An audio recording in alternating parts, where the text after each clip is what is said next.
causing the interception that Paul Bennett picked off. He does a fine job of running that football all the way up to the 47.5-yard line.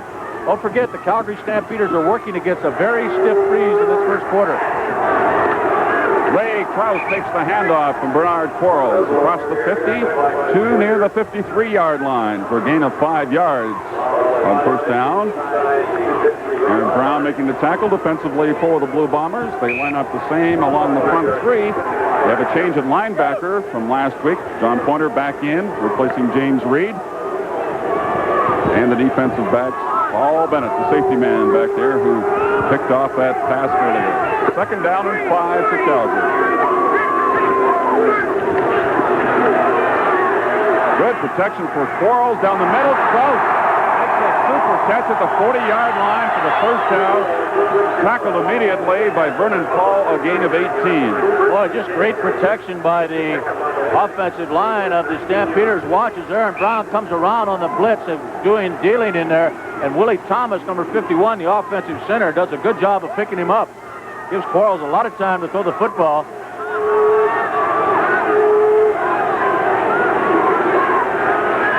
Back to the live action, first down. Craig Ellis inside the 15-yard line. The Stampeders moving the ball nicely, and now they're threatening. They trail 7-0, but a gain of 28 by Ellis. And the Stampeders getting close to that Bomber goal line. Yeah, we talked about these two ball clubs with the ability to run that football. That's certainly showing up already tonight. 11 minutes and 10 seconds still remain in this first quarter, and Calgary is threatening a 7-0 ball game in favor of the Winnipeg Blue Bombers. The winner tonight moves into a tie for first place with BC. Here's the pitch to Ellis. Caught from behind by Tony Norman, who has great pursuit from that defensive end spot. He brings him down after a gain of 4. I'll tell you, let's just point out Tony Norman, because he is one of the better athletes on this entire football club. He's number 55. He comes out and does a great job of taking the angle out there on the pursuit. He has excellent speed for a big man. He's 6'6", but he's only 235 pounds. He can run halfbacks down, Doug. He sure can. Great pass rusher. Second down. Up the middle they go with Krause, and he is hit by Aaron Brown after a gain of a couple. Krause gets to about the 7-yard line, but he'd be short of the first down by 3 yards. Aaron Brown, number 52, moving over from that middle linebacking spot to make the tackle on Krause, and that brings on the field goal unit. Head coach Cal Murphy.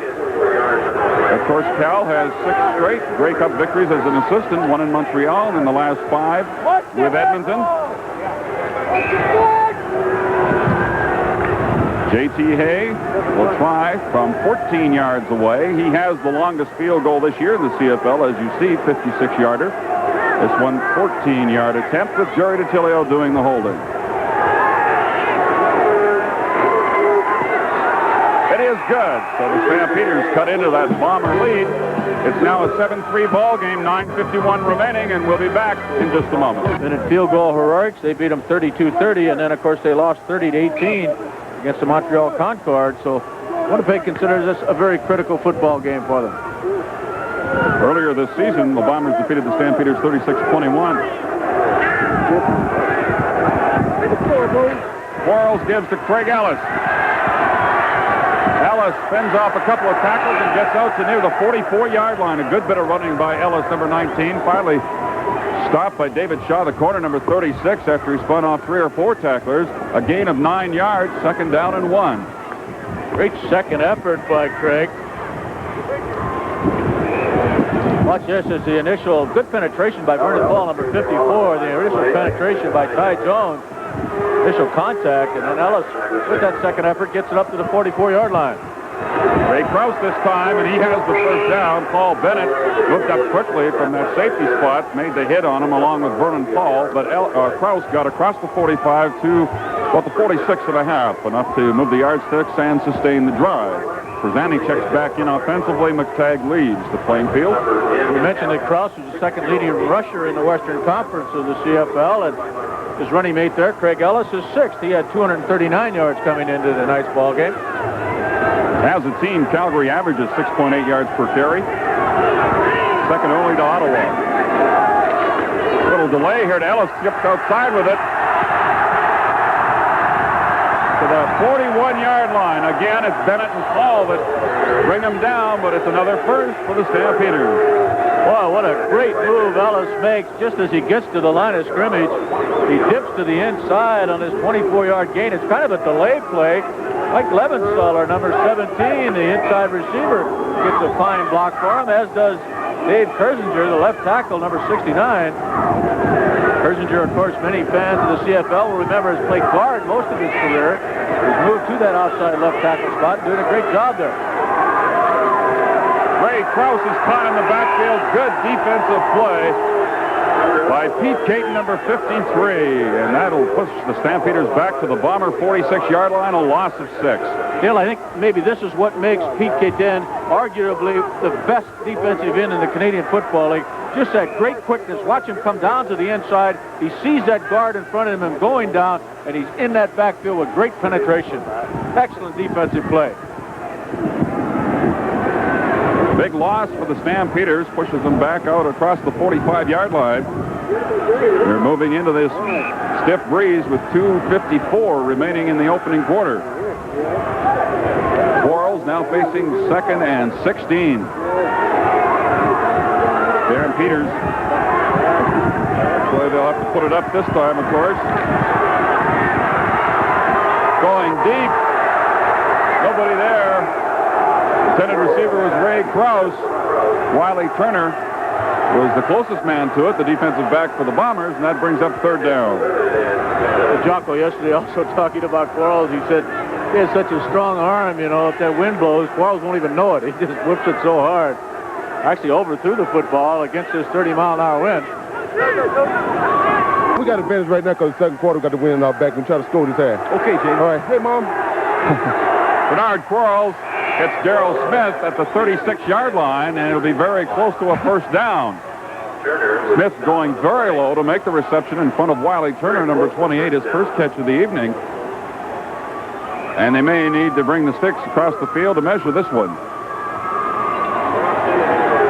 We're early into the second quarter. Stampeders now with the wind at their backs. They're trailing 10-3.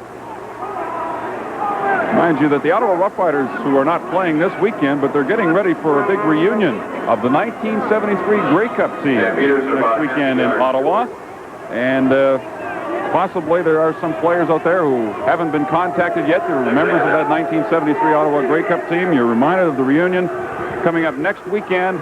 And if you'd like to be there, get in touch with Bill Holdsworth at the Ottawa office, and I'm sure he can get everything straightened around for you.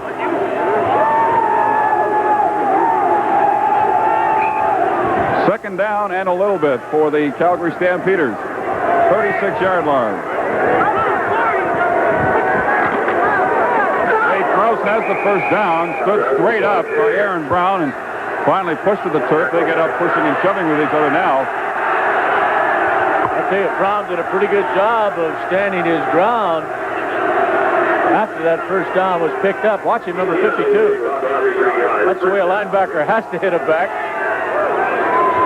Now it's a test of strength, and the 1st down is picked up. The ball will be scrimmaged at about the 39-yard line. We're having a little discussion here now with the respective captains, Dave Kersinger and Brown and Doug Kyber, trying to cool tempers down just a little bit on a very cool evening here at Van Stadium. 1st and 10 Stampeders at their own 39. 12:45 remaining in the second quarter. Here's Ellis again. He has a gain of 5 yards to the 44. Pete Caton making the tackle, number 53. 2nd down and 5. Ellis already with over 70 yards rushing in this ball game. Caton makes a good move down to the inside, but Ellis has enough momentum going for him that the gain is close to 5. Ray Krause seems to be particularly upset out there, Dale. I guess the way Brown manhandled him on a couple of plays ago. Penalty flag. Ellis slips in the backfield, and he's pinned there. Well, we've got an argument going on just about every play now. Kersinger, as you can see, threatening Doug McIver. Kersinger 69 and the offensive captain of one of the offensive captains of the Calgary Stampeders. And Bill, you know, Jocko Gatto was talking about Dave being moved to that outside tackle spot. Procedure, Calgary number 51. He said that Dave, we can assure you that Al McCann does tee it up quite a bit lower from time to time.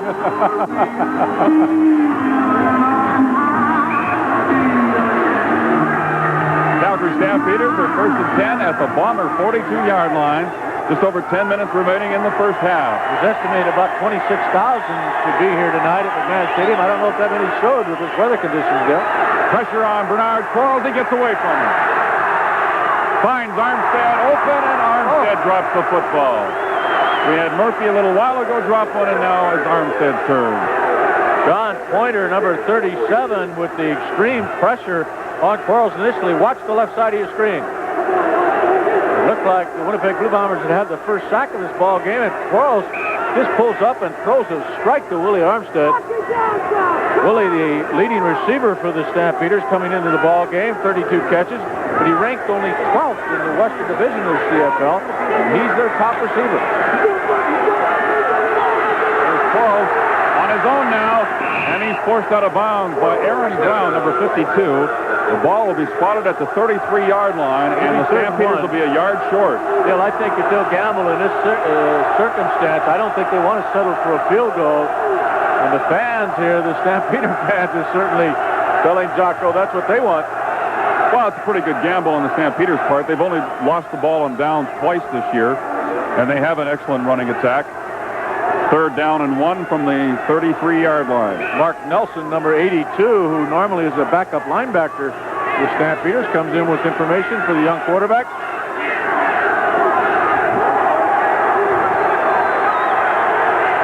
There we go, 3rd down.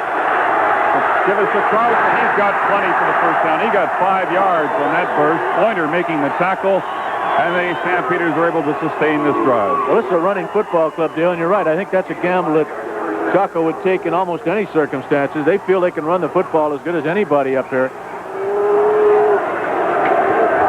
No problem that for them stat didn't look very good, though, as Kraus only gained 11 yards. Ellis has been the main ground gainer tonight.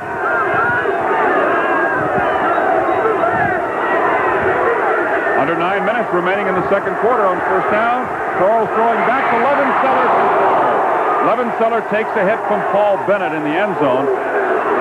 Ball's a little high, and he had to go up for it, and he's when shaken you up. go up in the air like that against the Winnipeg Blue Bombers, you better be looking out for number 27. Levenseller shaken up on the play, and you know Bennett is just waiting for an opportunity to go after the receiver in that instance. He'll stick you, you know. I think part of the reason that Paul is such a great hitter, he wants to get back at all those shots he takes returning those punts. He can nail you. Levenseller's on the sidelines walking back towards the Stampede event very slowly. I think Mike's a great addition to this football club. Of course, he was acquired from the Edmonton Eskimos earlier this year. They originally had him outside. Now they line up inside with him, and they get more Smeed with Darrell Smith outside. Quality receiver and a quality young man as well. Second down. Quarles in big trouble. And the Bomber defense does a job. Jones, number 69, gets up and does a little dance. He got in there to stop Quarles in the backfield. And now the Stampeders send the field goal unit in. I'll tell you, they talk about quick feet, but there's too many dance partners. He couldn't avoid them all. That whole front four of the Bombers are in there to give him a shot at one time or another. Tony Norman initially. Then, of course, it was Ty Jones that put the stop on him. J.T. Hay now will try one from 39 yards out with 8:10 remaining.